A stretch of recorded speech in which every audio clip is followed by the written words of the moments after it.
गौ संरक्षण केंद्र को गोद लेकर मशरूम की खेती।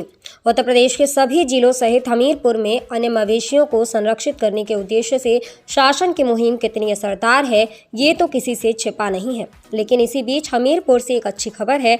यहाँ एक युवा ने गौ संरक्षण केंद्र को गोद लिया है और मवेशियों के बेहतर रखरखाव के लिए गौशाला के कुछ पार्ट्स में मशरूम की खेती शुरू की है, जिससे होने वाली आमदनी से मवेशियों का पेट पाल रहा है।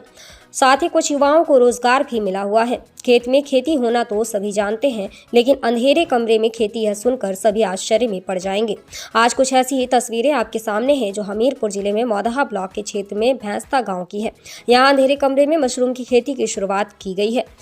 यह खेती मिट्टी में नहीं बल्कि पॉलीप्रोपिलीन बैग में की गई है, जिसमें मिट्टी की जगह गेहूं का भूसा भिगाकर भरा गया है और उसी में मशरूम के बीज मिक्स किए गए हैं। इसकी शुरुआत करने वाले मनोज कुमार का कहना है कि वह हरिद्वार गए थे और वहां इन्होंने मशरूम की खेती होते देखी थी और वहां से लौटकर इसका प्रैक्टिकल घर में किया और आज इसको बड़ा रूप देते हुए एक गौशाला गोद ली हुई है और इसी के कुछ पार्ट्स में हट बनाकर मशरूम की खेती करनी शुरू की है।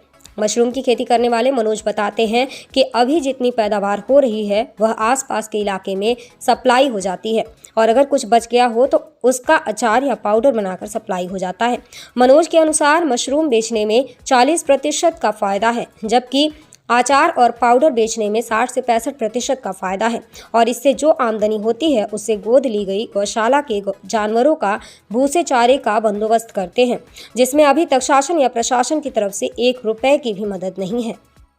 के लिए हम पूरा काम कर रहे हैं। जो खेती है किसानों की, गाय के गोबर से बनी हुई खादों के इस्तेमाल के लिए हम यहाँ पे किसानों को ट्रेनिंग दे रहे हैं, जिससे ज़्यादा से ज़्यादा किसान इस ऑर्गेनिक उससे जुड़ सकें और अपनी आय को बढ़ा सकें। इस तरह से काम कर रहे हैं। इसमें हमने कई बार प्रयास भी किए, लेकिन अभी तक हमें विभाग से 1 रुपये की मदद नहीं मिली है कि खाने के लिए, गायों के खाने के लिए हमें मिल गया हो, या ये जो आप पॉलीथीन देख रहे हैं कि उनको ठंड से बचाव के लिए पॉलीथीन मिल गई हो, या आप ये सेंटर देख रहे हैं कि भूसा भरने के लिए, कोई मकान बनाने के लिए कुछ मिलेगा। तो इस तरह का कुछ भी कोई भी हेल्प नहीं मिली, जबकि हम बार बार ग्राम विकास अधिकारी महोदय से अवगत करा चुके हैं कि ठंड का सीज़न है और ठंड पड़ रही है, गायों के लिए हमें कुछ मटेरियल उपलब्ध करवाया जाए जिससे ठंड से बचाव हो सके। ये जो भी हमारे पास संसाधन है उनसे हम गायों की रक्षा करते हैं। 15 से 20 दिन में पिन हेड्स निकलना शुरू हो जाते हैं। 20 से 25 दिन में ये पिन हेड्स बढ़ जाते हैं।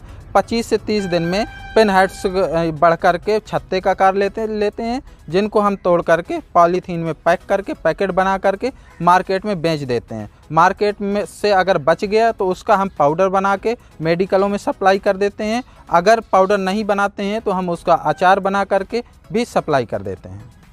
इससे कितना फ़ायदा हो रहा है? इसमें अगर हम देखें तो अगर अनप्रोसेस्ड है, अगर सीधे मार्केट में जाता है। अपडेट मीडिया के लिए हमीरपुर से हर्षित गुप्ता की रिपोर्ट।